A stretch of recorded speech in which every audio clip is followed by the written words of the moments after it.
Welcome to another episode of the CC Podcast Conversations, where inspiring Christians share their faith-filled stories. Please take a moment to subscribe to this podcast, leave a 5-star rating, and write a review. This helps push our content to a broader audience. Are you new to listening? Check out our other podcasts. First, the CC Podcast Daily Dose Devotions, where we're walking through the Bible, focusing on short clips of Scripture. Second is the CC Broadcast, where our weekly radio programming is archived. These podcasts are available wherever you're listening or at ChristianCrusaders.org. Okay, let's get started with today's episode. Here's our host, Matt Reisetter, the Executive Director of Christian Crusaders. Hey everybody, Matt Reisetter with the CC Podcast. Thanks for listening. I got Van Harden, former program director from WHO Radio 1040 AM in Des Moines. He has just spoken to our group at the Cedar Falls Bible Conference in Riverview Ministries about his book, Jesus the Prequel, basically about a lot of the stuff we know from Scripture about Jesus prior to his time in Bethlehem. And I thought that was a great presentation, concise. He didn't tell you the whole book, so you're going to want to buy it. That's always a good move. But one of the things that we did to kind of promote this is said to the people who are going to come, and we got about 100 people, 95 people in the room tonight, that you're going to have a chance to ask Van. So I wonder if anyone has a question for Van. I'll repeat it on the microphone so that our audience can hear it. And it could be about the book. It could be about anything he said. It could be about his radio career. I've got several questions of my own. Maybe some of you will ask questions that I'm already planning on asking. And so who's got a question for Van Harden? Go ahead, right in the front. When did you come to know Christ as your Savior? Good. I was going to ask it this way. Just tell us your spiritual faith testimony. Yeah. I was working in Perry, Iowa at the radio station there, and I left and went to Tulsa, Oklahoma for 1 year. And Oral Roberts was there, and everybody in Tulsa either loved him or hated him. And so I thought, well, I guess I should kind of weigh in and see what I think. So I used to go, I worked from 4 in the morning till 10. So I had the whole rest of the day to myself. So I heard about this Oral Roberts and ORU. And so I drove out there and I would pretend like I was a student. And I would go to some of the rooms and classes, and I went up to the prayer tower quite a bit. And then I started reading some of the stuff that he wrote, and he wrote one book called The Miracle of Seed Faith. And I read that, and I thought, that's good because I want things. And he was teaching that if you do things, you'll get things back for yourself. And so that really is when I became a Christian. But it also was the start of me reading the Bible. And so I started reading the Bible, and it didn't take me too long to get in there to say, that's not what this is all about. This is not about, it's about him and about my relationship with him. So to this day, I have mixed emotions about Oral Roberts. I don't like a lot of stuff that he taught, but on the other hand, if it hadn't have been for him, I wouldn't have become a Christian. So that would have been in the early 70s, I guess. I've got a question. You talked about being an everything person. And I think most, if not everybody who's here tonight would want to be an everything person. This is the kind of crowd that you're talking to. And so when you're managing program director, is that what you called it? Yeah. When you're the program director, and I've got a few specific questions about that as we go that I won't get to yet, but you're in this unique position at WHO Radio, a very influential radio station. And somebody might say, well, if you're going to be an everything person, you need to take every opportunity you possibly have and shoot a shot. But then someone else might say, well, you need to be really discerning about how you shoot your shot, because if you kind of do it every single time you have an opportunity, you're going to get fired, you're going to lose your voice. And I'm sure that you grew in that the longer that you were in radio. So how did you discern? And one of the reasons I'm asking this question is because not all of us are in front of a microphone at a huge radio station, but we all have influence in our spheres. How do you discern when to really lean in and be intentional speaking up about the gospel or about the word, and when do you and how do you decide when to kind of hold back for the sake of prudence or wisdom or looking at the long game? Does that make sense? That's a great question, very observational. And yeah, I ran into that. And I don't remember in all my 35 years on the air of WHO of preaching the gospel or even mentioning Jesus's name. But I would go out places and people in places like this would say, "You're a Christian, aren't you?" And I'd say, "Yeah, how'd you know?" "Well, you said this and you go to church and you," I said, "Well, thank you for noticing." And what I found out was that I had more leverage with people because we had such a huge, huge audience. Some of them were Christian, most of them were not. And I had opportunities to work at Christian radio stations. And I thought about that, but I thought, I think I got a better congregation here because I can witness to people that, and I used to have people come to me with personal problems that wouldn't go to their pastor. And I thought, I'm the guy on the radio that you listen to. But they just knew, they connected with me, they clicked with me, and I just prayed every day, "God, thank you for that conduit." And you could kind of tell when you were pushing the envelope. I never got called on it, but what a wonderful, wonderful forum. And I would get asked to go out and speak places like here. They got the gospel whether they wanted it or not, because that's part of that's me. That's what I do. So you were different on the air than you were like in front of a live audience sometimes. I wouldn't say I was different. I just, you brought it up, I wanted to make sure that I was there tomorrow for the next show to do more. There were some battles that I fought as program director. Our corporate office had some terrible things on our website that they put on everybody's website. I mean, to me, it was obscene. And I objected. You people out there in the Midwest, you're just saints. I said, well, thank you. But this does not belong on our radio station. And I won. And I went to the mat on that one and I won. There were some things that I thought, there's a good chance I could lose that one. And so I didn't fight that particular one. I wanted to be there to fight the next one that really mattered. Good. I got a follow-up question or two because we've gone down the program director road. The very first time I remember where I was in the car in Cedar Falls. I was on Franklin Street between 12th Street and downtown, and it was around noon, and Steve Dace did a 2 or 3 minute thing like at I don't know, do you remember what time that was at when he just got started with that He little... was on from like 4 to 7. I'm talking about before that, when he did like a little snippet of 2 or 3 minutes. Do you remember that? Yep. He did some things at noon. I thought it was noon. And I'd never heard of Steve Dace. Now, a couple of years ago, we had him out here to the Bible conference to talk about Nefarious, that movie. And I've heard Steve talk about you specifically and what a hero you have been as his boss and kind of a defender of what he was doing. When I heard Steve Dace that first time, he was I don't remember what he was talking about, but it was 2 or 3 minutes of just kind of an opinion piece or kind of a perspective piece. And it was super Christian, outspokenly Christian, and super conservative. And I just thought, I know, okay, I was born and raised on WHO radio. I mean, we didn't have TV in our house. We had the radio on, and it was either 101.9, which is a Christian radio station, James Dobson, Chuck Swindoll, or it was WHO radio, home and away voice of the Iowa Hawkeyes. And then the news. And you had to get that in there.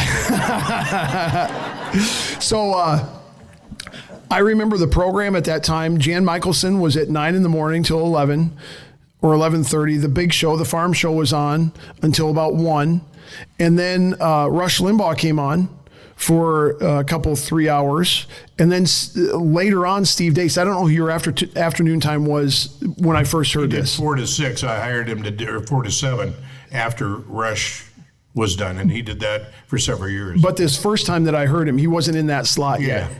And I remember thinking, like, WHO has a lot of conservative content from people on the radio who I think might be Christian. Certainly Michelson was outspoken about his faith. But this was next level. Like, Steve Deace was like naming stuff that I didn't think you could say out loud on a secular radio station without getting fired. And I thought, man, this guy, well, then he got that drive time slot. And I've heard him talk, like I said, several times about your willingness to defend. Steve Deace had to have been called on the carpet over and over and over and over. And before you answer, I got to tell one more anecdote. I worked for Mike Huckabee in 2008. And Mike Huckabee won the Iowa caucuses, having been outspent by Mitt Romney 15 or 20 to 1. And I remember Deace bludgeoned, I'm talking like blood in the studio, Mitt Romney. I mean, he just killed Romney. And I remember as a Huckabee guy just being like, yes, thank God for Steve Deace. Thank God for WHO. We don't win without it. And I even remember, you know, as the caucuses got closer, Romney was dropping all kinds of money on WHO doing ads. And during Steve Deace's program, you'd come back from a break of Romney ads, and then Deace is like, that's all crap, and here's the truth. And it was just like, so I don't know the inside stories, but I imagine Deace was getting hammered, and because of Deace, you were getting hammered. So how did you decide when to weigh in to defend someone who was certainly a lightning rod, and when to make him stand on his own? And tell a little bit of the inside scoop on that deal. Well, between Steve Deace and Jan Michelson and Rush Limbaugh, I sat at my desk and I could have just sat there all day. Hello. I mean, a lot of people hated those guys, and I mean hate with a capital H. And Steve, you're right, he'd get on somebody and he'd not only beat him up and bloody him, then he'd drag him out in the street and hit him with a hammer, you know? And I did have to teach him, Steve, you made your point. It was a good one. Don't bloody up the body anymore. We don't need to do that. I think people understood what you were saying.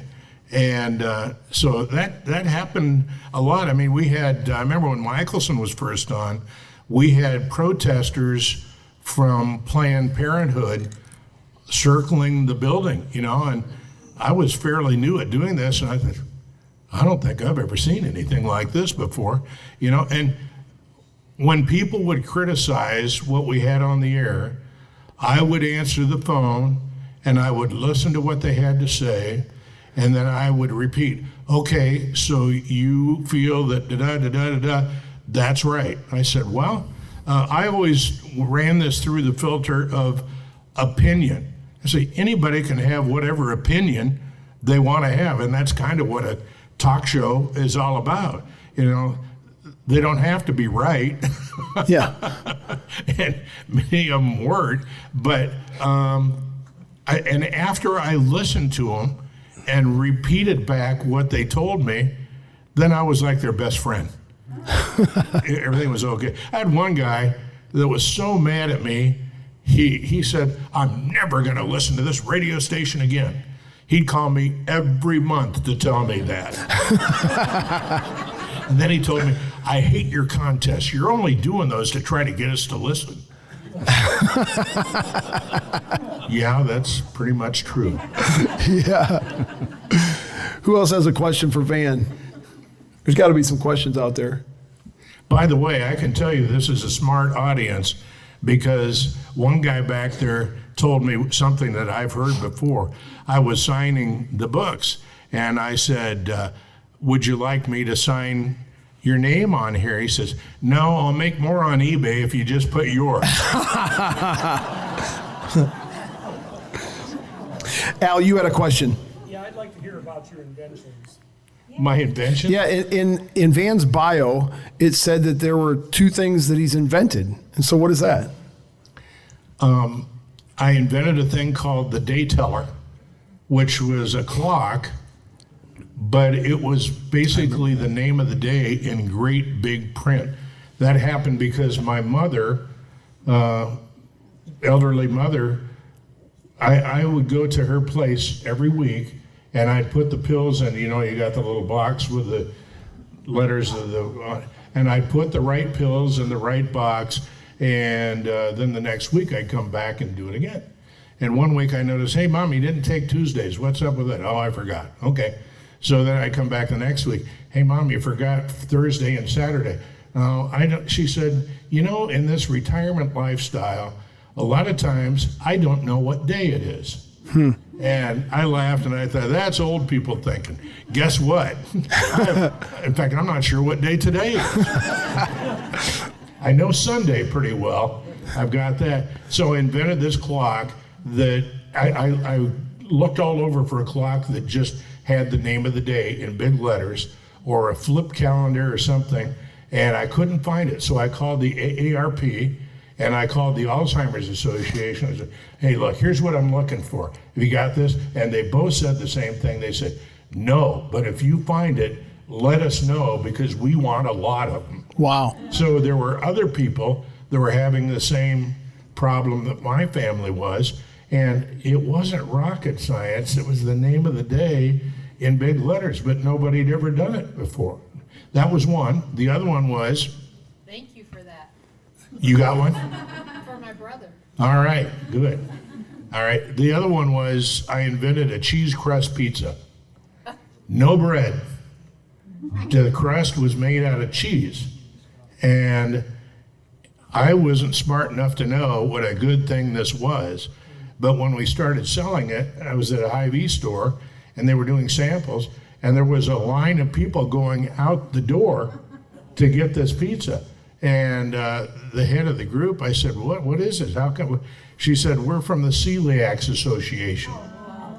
We've never been able to eat pizza before, and now we can because of what you made. And I thought, well, I am pretty smart, right? I didn't know that. So that went for a long time, and a producer picked it up, and they wanted to make it. Hy-Vee bought a bunch of them. And finally, I got to the point where I was doing the morning show on WHO. I was doing the program directing there. I was the program director on KXNO, the sports station. I was the promotions director for both of those stations. I was doing the day teller, and I ran out of time and energy. And I thought, I can't do this anymore. So I quit doing the pizza. Once in a while, just for old time's sake, I'll make one in my oven. But those are my two inventions. Where can we get the pizza? That sounds good. You can't. You'd have to come to my house and make a good case for me to make it for you. Okay. Yeah, can you sell the patent? I tried to get a patent for both of those items, and I found out that food is extremely difficult to patent. And I found out, so I applied for both of those, and I went for 2.5 years and got a rejection from the patent office on both of them. And it didn't really matter because I just put patent pending because I had applied for one, and that scared everybody off. So, but to this day, I've never seen anybody that did a day teller with just the name of the day, and a pizza. I've seen pizza that has cheese in the crust, and I've seen cauliflower pizza and all that, but I've never seen a cheese crust pizza. Now you can go out and make $1 million. So.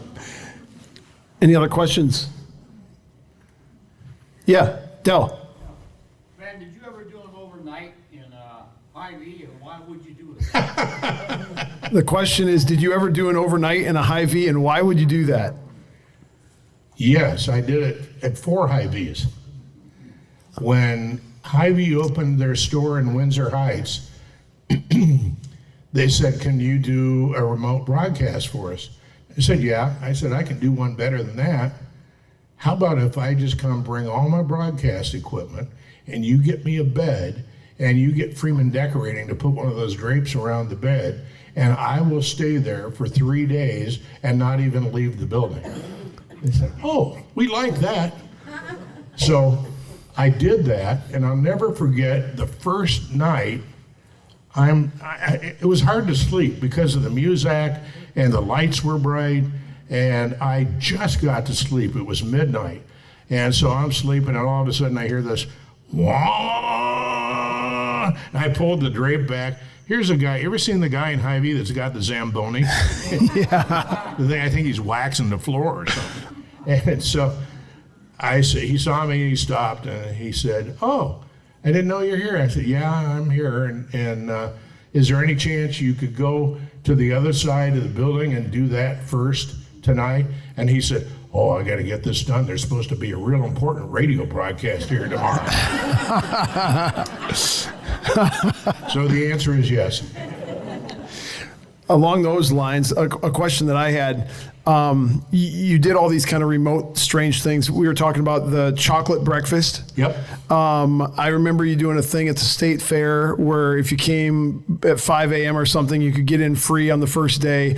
What were some of the more interesting or popular or your favorite kind of show on location remote deals like that? That was probably the biggest results we ever got. It was called the Corn Dog Chomp. The state fair came to me and they said, "Hey, the state fair starts in a couple of weeks and our first day is always real slow. Can you think of something we could do to make it a big hit right away on the first day?" And so we talked about it a little bit and I said, "How about if we try to break a world's record for the most number of people eating a corn dog at the same time?" I said, "Well, how would that work?" And I said, you get the corn dogs and we feed them to people. And so they had this thing that everybody could get in free to the fair from 5 until 8:30, and you would get a corn dog and we'd sit in the grandstand. And so the grandstand they roped it off for 6,000 people. We got that done by 7 o'clock. And by 9 o'clock, there was 11,000 people in the grandstand. And the director of the fair came over and whispered in my ear. He said, "We got 5,000 more people outside. What do we do?" I said, "Oh, it's your fair." And the end result was 42,000 people came there by 8:30. They got in the fair free, and not everybody got a corn dog because they couldn't make that many. In fact, Bonnie and I didn't even get a corn dog. But that was one of the... Wow.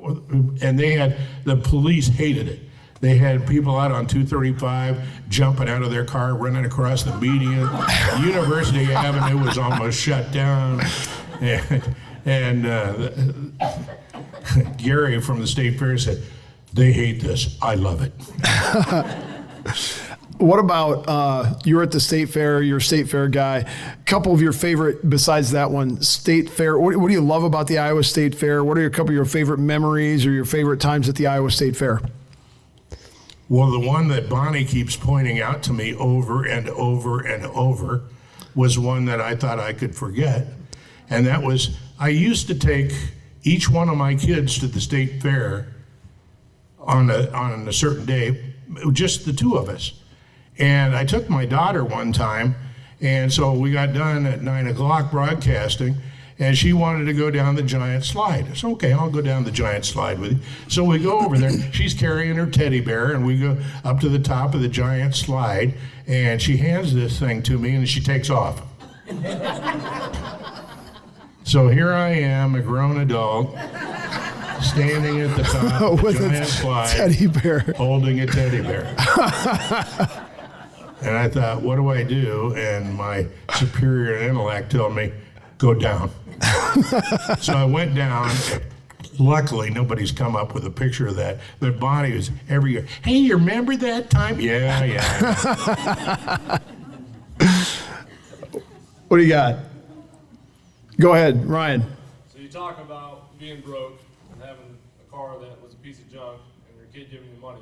Did you take the money, A, and B, how did that issue resolve itself? Hang on, let me say this for the audience. During your presentation earlier, you talked about when you're short on money, the car was broke down. Your young son overheard the conversation, came up and said, "You can have my money." It was kind of a good perspective lesson for you. Ryan's asking, how did that resolve itself, and did you take your kid's money? Well, as I mentioned in the presentation, first of all, I cried. I didn't take his money. it wouldn't have done any good to have 75 cents anyway. But the heart issue, there was such a big thing. And so I didn't take his money, and we just prayed and prayed and prayed, and somehow we got a new car that would make it to Des Moines every day. Good Cool. question. Cool.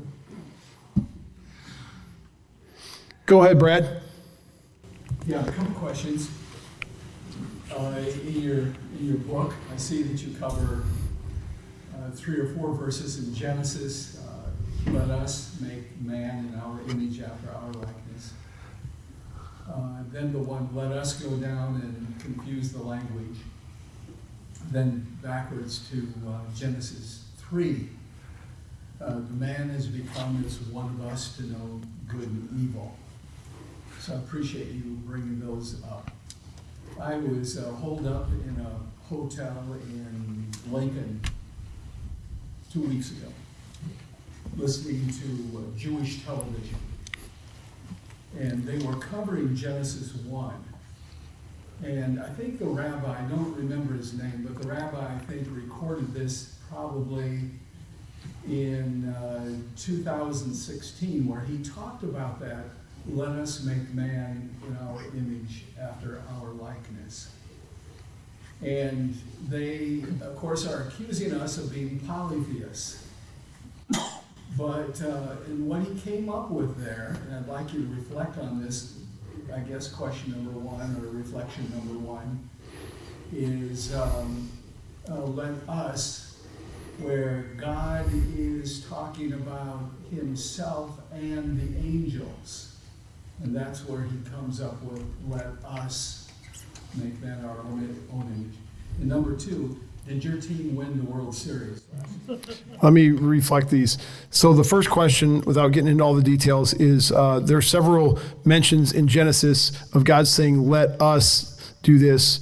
Brad ran into a Jewish guy who was saying us was God and the angels. As Christians, we believe us has been the Trinity.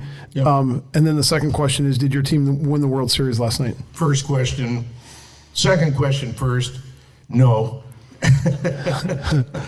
And I even went to bed. I thought, I'm not going to sit through another 18 innings like we did the other night. But I just thought it really was one of the better World Series. Yeah. I mean, it had me on the edge of my seat most of the time, and I enjoyed it, and I thought, this is why I like baseball. It was fun. So that's the answer to that one. The reason I put that in there was to indicate that Jesus, the Word of God, pre-Bethlehem, was there. He wasn't just being invented and then sent to Bethlehem. He was there, and he said, let us. Well, if it's us, who is us?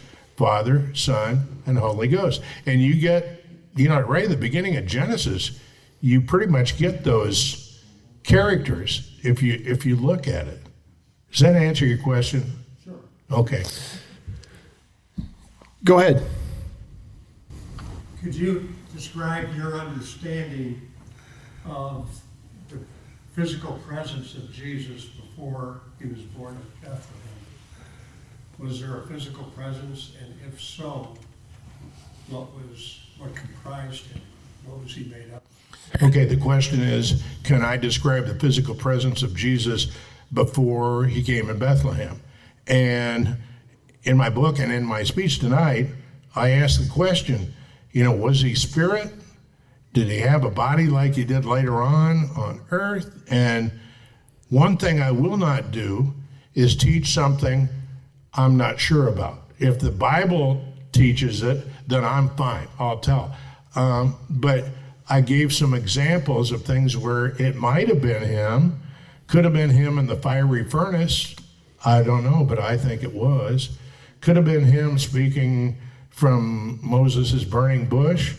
I don't know, but I wouldn't doubt it a bit. And especially the one where God interrupts Job's friends and starts talking about it. And he says, where were you and the ox? Were you with the ox in my manger? I'd never heard that before. But who else do you know that had a manger? I mean, he's the man. So I like on the front cover of the book, I didn't know exactly how to have him drawn, but I did the best I could, and that's what everybody else does that tries to draw a picture of Jesus, because we don't have any photographs. So that's an evasive answer to your question, isn't it? Another question. I've got another one here. Totally shifting gears. In your role at WHO, obviously, you know, I think of the caucuses and it being a huge radio station, influential radio station in Iowa. You know, all these candidates over the years have come through on both sides of the aisle. A bunch of other celebrities. Who are one or two of the most interesting celebrities or the most interesting interactions you've had with different well-known personalities? Have you seen the TV ad with Billy Bob Thornton? He's selling something. Yep. He was horrible. I talked to him. It was clear. He was on the phone. He was going to do something at the Civic Center. And I don't normally put people down, but it was clear he didn't even want to be there, you know, and he was insulting. And so I just kind of cut it off. So there's a negative one. One guy that I thought would be like that was Geraldo Rivera. After all he's done, I thought, oh boy, he was one of the nicest guys I've ever interviewed, at least at the time during the interview. I've interviewed, I think, all the presidents of late. None of them surprised me at all. I used to be at awe with people like that. After a few of them, they're just like you and me, only they do more crooked things sometimes. I mean, I interviewed the cast of Friends when Friends was the big hot show. It was really fun to be able to What was that about? Just a promotion of some new season or something? Yeah, they had their new season was coming up, and so I had 20 minutes with them, so it was fun to talk to them. Cool. Other questions? Come on, guys. What did your kids think of your job when they were growing up? What did my kids think of my job when they were growing up? They loved it. They'd go to school and kids there would say, hey, I heard what your dad said this morning. And especially my daughter. I remember when she was growing up, I used to tell stories about her on the radio. And I thought, you know, she's growing into a young girl, and one of these days she's going to say, hey, Dad, no more of that. So I picked her up from school one day, and she says, we're on the way home. She said, hey, Dad, did you tell a story about me on the radio today? And I thought, okay, here it comes.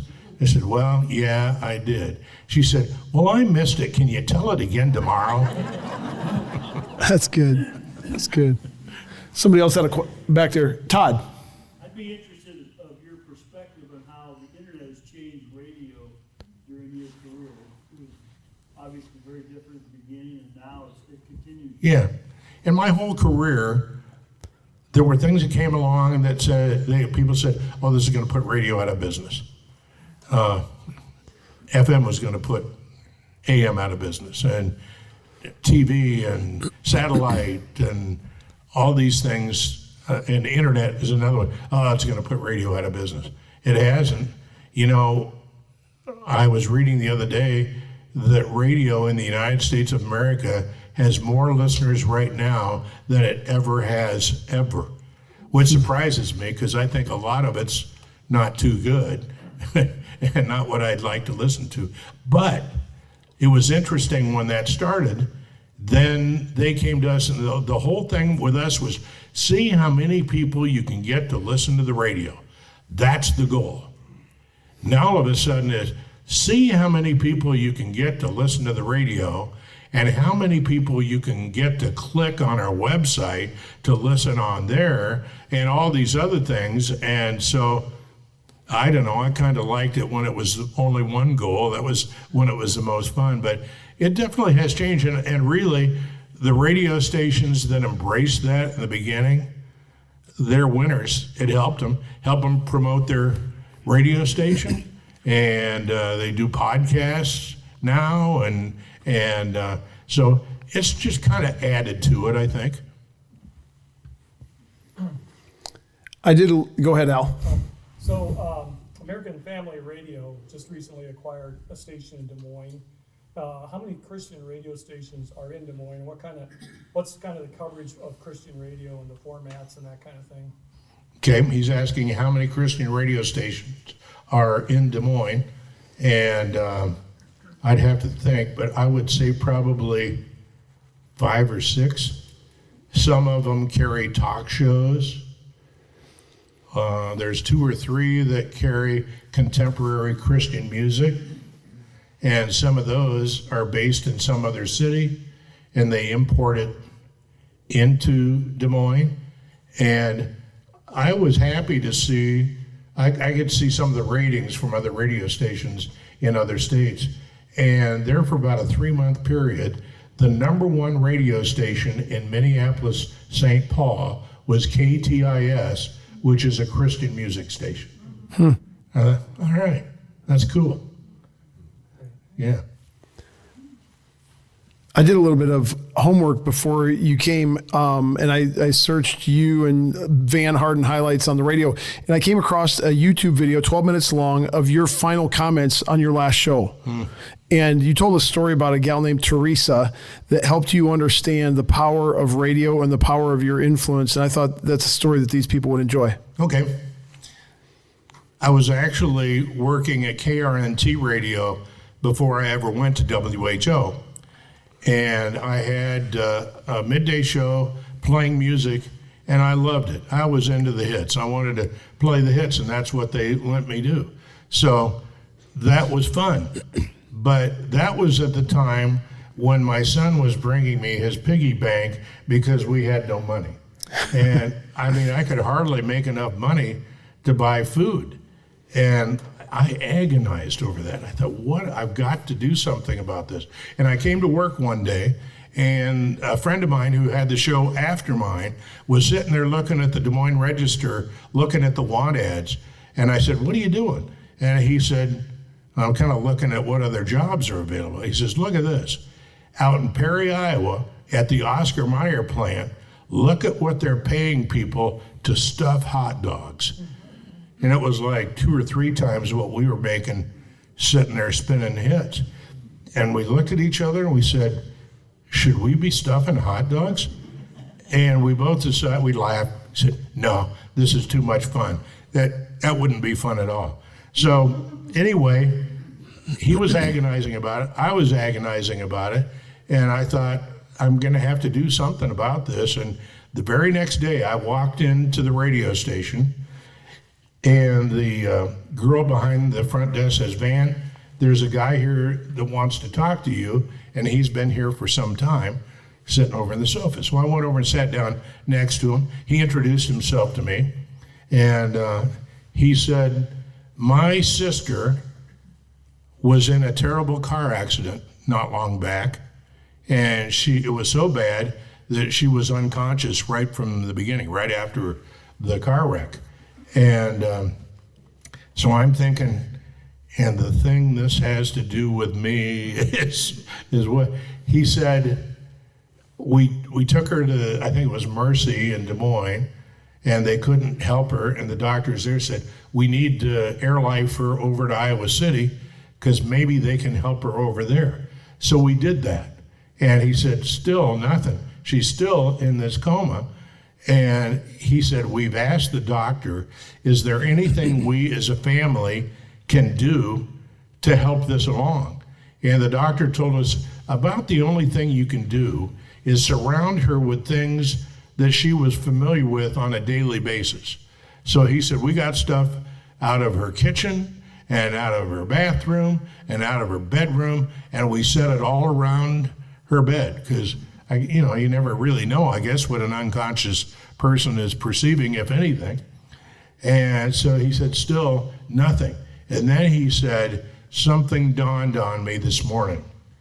She told me that she listens to your radio program every day, and that you seem like a friend to her. And this was back in cassette days. He pulls a cassette out of his pocket.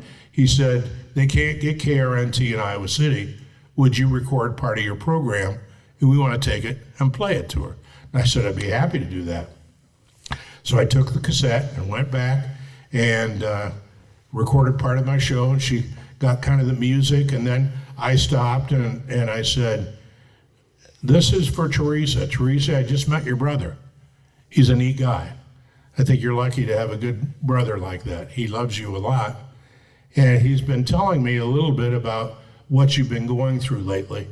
And I'm sorry to hear that. I want you to know that we're thinking of you and praying for you. And he told me that you told him that I seemed like a friend to you. And I said, I'll guarantee you that's the case. And now it works both ways.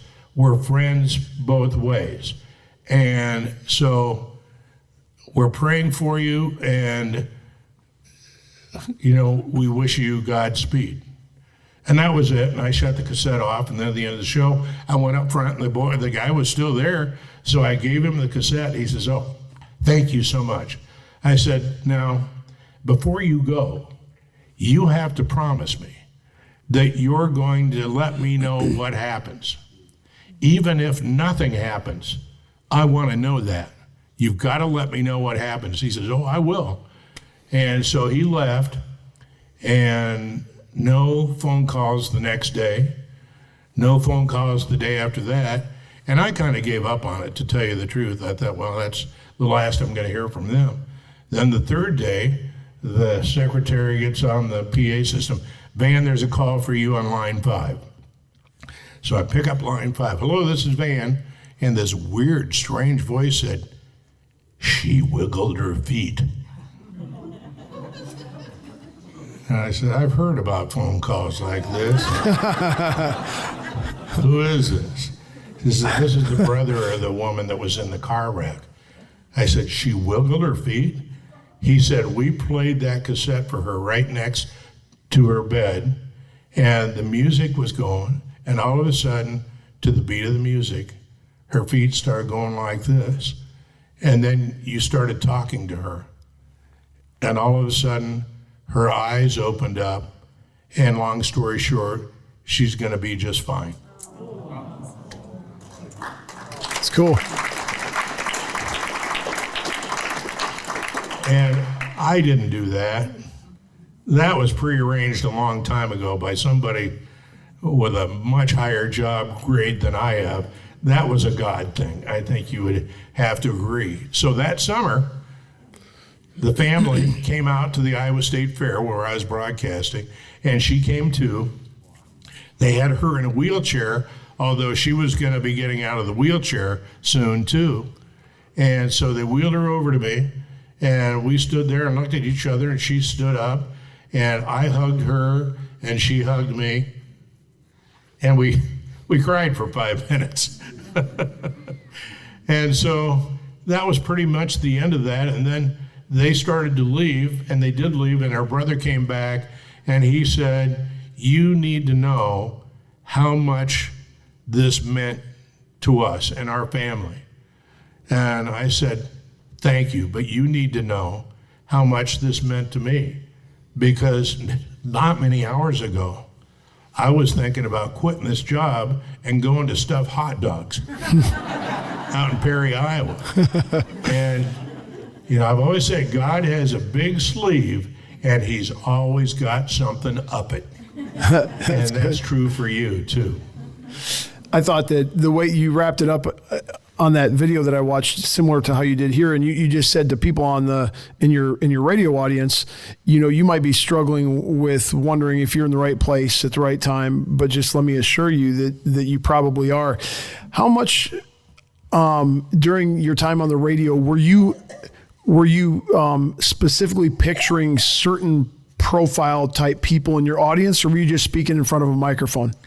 They wanted us. They gave us a picture of some guy, and they said he's 36 years old, and he works downtown in an insurance company, And they had a guy all picked out for us. We were supposed to be talking to that guy. I never did that. I just talked to people. Yeah. And it worked. Yeah. Is there any radio personalities, or I think of like TV talk show guys like Johnny Carson or Letterman or Leno, or anybody who you, like I think about myself, I'm just this peon in the podcasting world, but I listen to Joe Rogan sometimes. He's one of the most famous and best podcasters. I listen to other people who do this, and I learn little things here and there. Is there anyone who you learned radio stuff from kind of vicariously by listening to them? Well, it's funny you mentioned Johnny Carson, because a lot of people said that they thought my radio program, I was a lot like Des Moines' Johnny Carson. And I tried to be that because I didn't want to talk about politics, although I'd make fun of politicians, but I didn't want, and if you notice now, that's pretty much all they do. I just thought, if it was me, when I got up in the morning, I don't need to hear about politics right off the bat. Right. I want to hear the weather. I want to have some fun. I want to have a laugh. And then the guys at 9 o'clock after that, knock yourselves out. Talk all the politics you want. But I appreciated that they said that about Johnny. Cool. Good stuff. Other questions? We haven't covered everything. Do you still get up early? Do I still get up early? Capital N-O. 35 years getting up at 2:45 in the morning. And the last couple of years, as I got older and older, it got harder and harder. And if I'm up at 2:45 in the morning, I'm probably in the bathroom. So if you're getting up at 2:45 in the morning, you're going in, your morning show starts at 5. Just kind of walk us through the schedule. And then when you go home, do you nap or do you go to bed early at night, or what was your day like? I got up at 2:45, and every day that alarm clock would go off at 2:45, and people would say, "Oh, well, you got used to that after all those years." Nope. Every time that alarm clock went off, it was a shock. I said, "Oh, I can't believe this is going off again." And I always tried to say a prayer. It prompted me to say a prayer at 2:45. It was, show me, tell me, send me. Dear God, show me what you got for me today. Tell me what you want me to do. And send me out to do it. And I never, ever heard an audible voice. Well, Van, today this is your assignment. I wish I would have. But I wound up in some of the darndest situations that I never could have imagined. The church in Zimbabwe that we built, I didn't want to go to Africa, but he arranged that and it happened.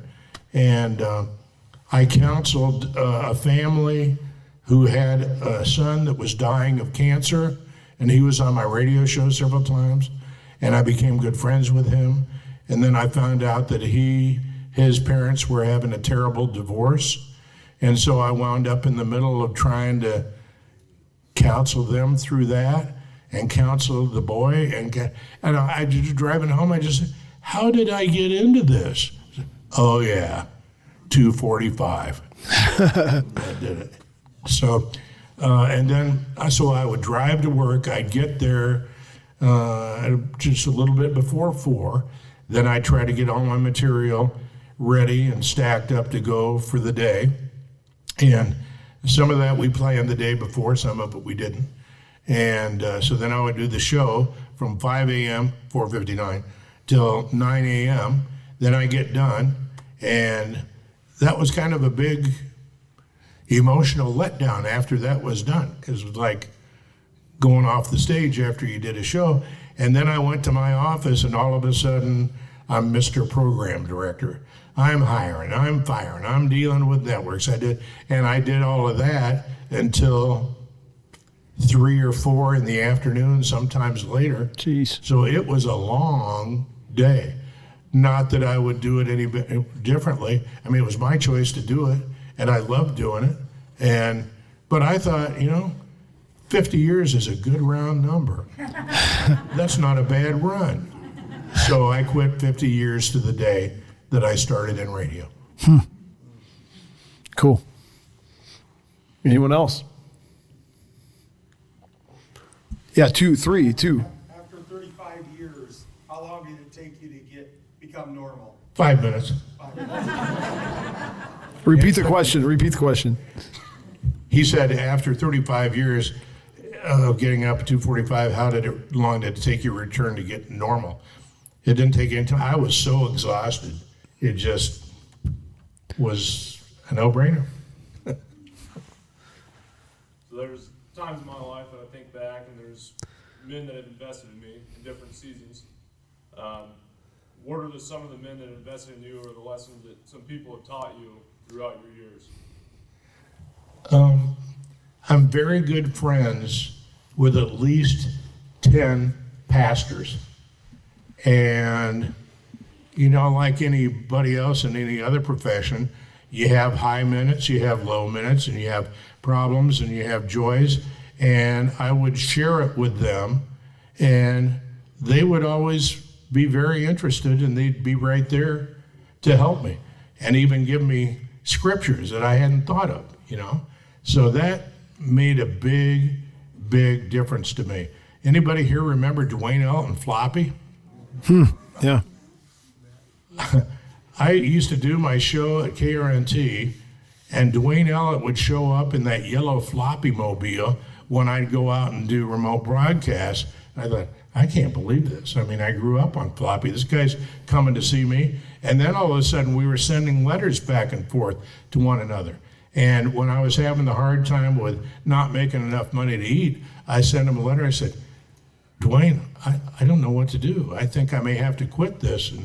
And he wrote me a 3-page handwritten letter saying, hang in there. He said, I went through a time just like that, and if I hadn't carved a little dog out of wood and painted him and become a ventriloquist, I never would have made it. He said, I listened to you, I know what you do, I know what you got, you're gonna be just fine, so hang in there. So that's a good example of somebody you're talking about. That's awesome. Yeah, in the back, John. Would you be willing to share like a hardest lesson learned or a regret or something you've done differently, a story? Something I would have done differently. Oh, nothing. Everything worked perfectly.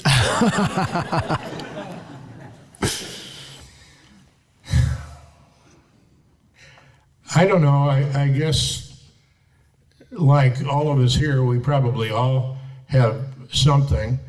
I think I would try to be more loving than I was sometimes in some of the managerial situations that we have. I'm very fortunate, as you mentioned, Steve Dace spoke highly of me. Most of my employees really did like me. In fact, when I left, I was still on the air, and all the employees would come into my office and gripe about the new guy. And I said, I'm sorry, I didn't pick him, and just work with him. But I think I would try to be a little more, I try to be slow to hear, slow to anger, and I don't forget what the other one was. We just read it this morning in James. And I don't know if that's a good answer, but it's the one I got.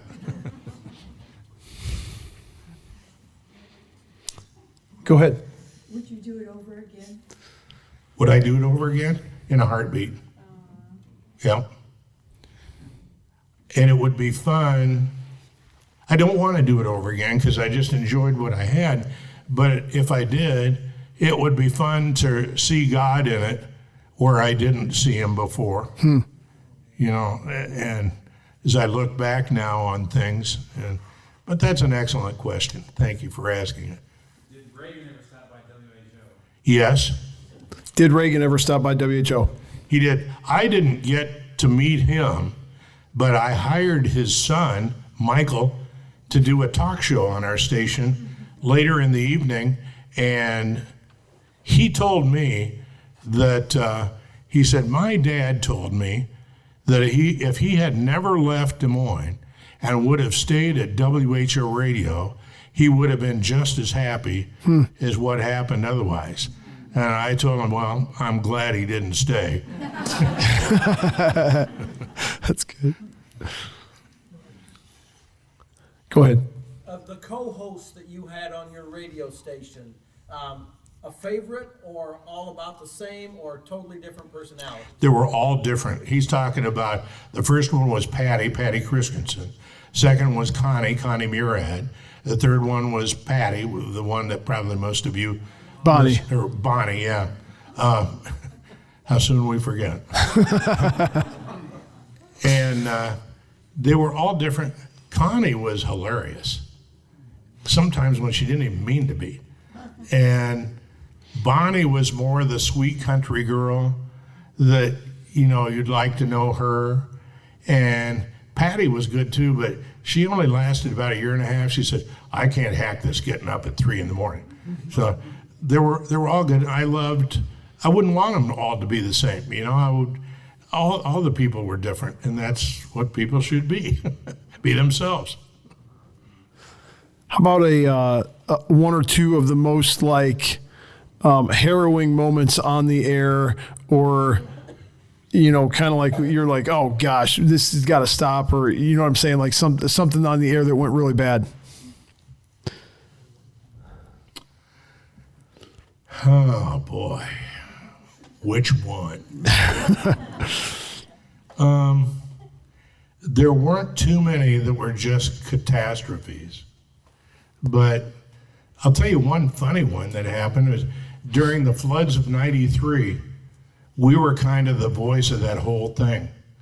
I mean, even the governor would come in. We didn't ask him. He just knew to come. The mayor would come in. Didn't ask him. He knew to come. And so for 3 days, we didn't have any water, and we had no electricity other than what we had from a, the transmitter that came to outside our building. And so we were all stinky and smelly and maybe didn't have the best attitude because we hadn't slept. And I remember I sat down at my desk one day and the phone rings and I said, hello, this is Van. He said, this is the White House of the United States. I mean, the white one? Yeah. President Clinton has heard about your dilemma. We were the largest city never to have power, the largest city never to have water, and he wants to come to the radio station and be on the air to address the people of Iowa. Wow. And I felt like saying, why don't you give me a call next week sometime, I said, when do you want to do this? He says, tomorrow. I said, oh, okay. He said, well, what do you want me to do? They said, we're going to send a Secret Service guy over, and we want you to take him on a tour of where the president would go and from start to beginning. And I said, okay. So the guy came over, and I did just that. I took him through everything and all the places the president would go and the studio and all of that. And then we got to the front door, and I said, and this is where he would exit.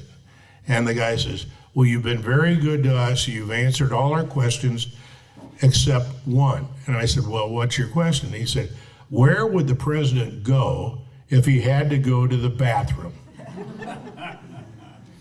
Our bathrooms were all closed. I mean, they wouldn't even let the employees in there. So I said to the guy, I kind of got a smile on my face, and said, follow me. So we went downstairs and down the hallway, and I opened up the door in the stairwell, and there were 3 porta potties. And I said, this is it. And the guy got kind of mad at me. He said, this is where the president of the United States would have to. I said, hey, and it made me mad. I said, we got a big problem here, and we're trying to get it fixed, and we're trying to help people. He says, I'm sorry. And he said, okay, I'll remember that.